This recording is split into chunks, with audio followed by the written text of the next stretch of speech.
माननीय मुख्य अतिथि जी, अध्यक्ष जी, संयोजकगण, माहेश्वरी जी, वरिष्ठ जन एवं प्रबुद्ध जन और प्रिय साथियों,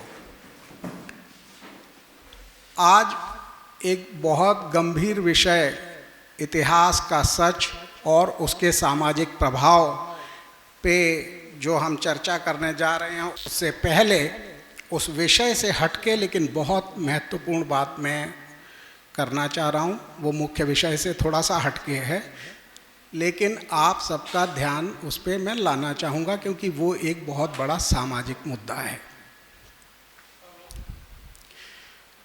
हमारे समाज में जो भी शिक्षा व्यवस्था चल रही है, उसके अच्छे बुरे जो भी परिणाम हैं वो सब हम देख रहे हैं, लेकिन हम महसूस नहीं करते हैं। यहाँ पे मैं आपका ध्यान खींचना चाहूँगा विज्ञान विषय के प्रति जो क्रेज़ है उसको लेके और कला वर्ग को लेके हमारा जो रवैया है उसको लेके। देखिए, विज्ञान और कला को हमें पहले समझना पड़ेगा, दोनों अलग अलग चीज़ें हैं।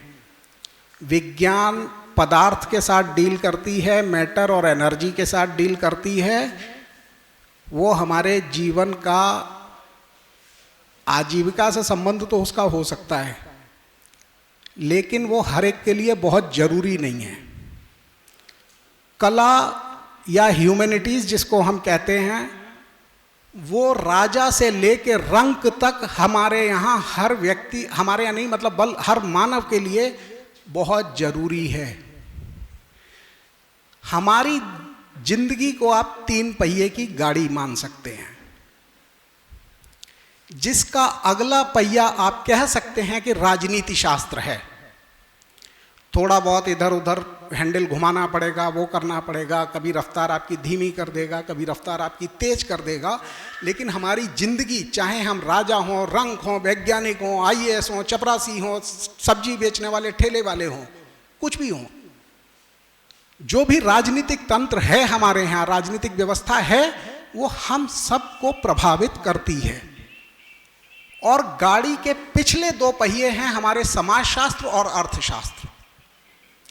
अगर एक पहिए में हवा कम है तो दूसरे को मजबूती से वो वजन लेना पड़ेगा, और जिसके एक पहिए में बिल्कुल भी हवा नहीं है या दोनों पहियों में हवा नहीं है, उसकी जिंदगी घिसट घिसट के चलती है।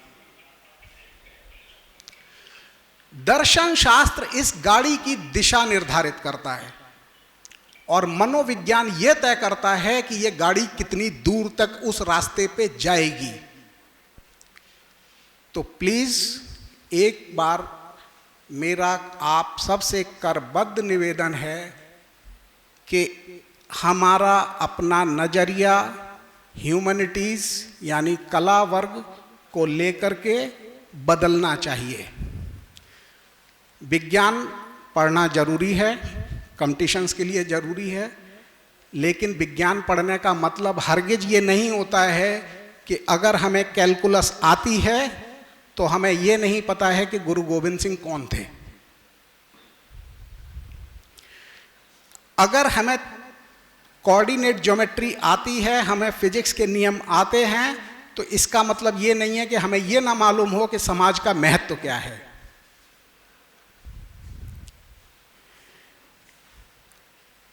अगर हमें केमिस्ट्री बहुत अच्छे से आती है तो हमें यह भी मालूम होना चाहिए कि अर्थशास्त्र का महत्व क्या है।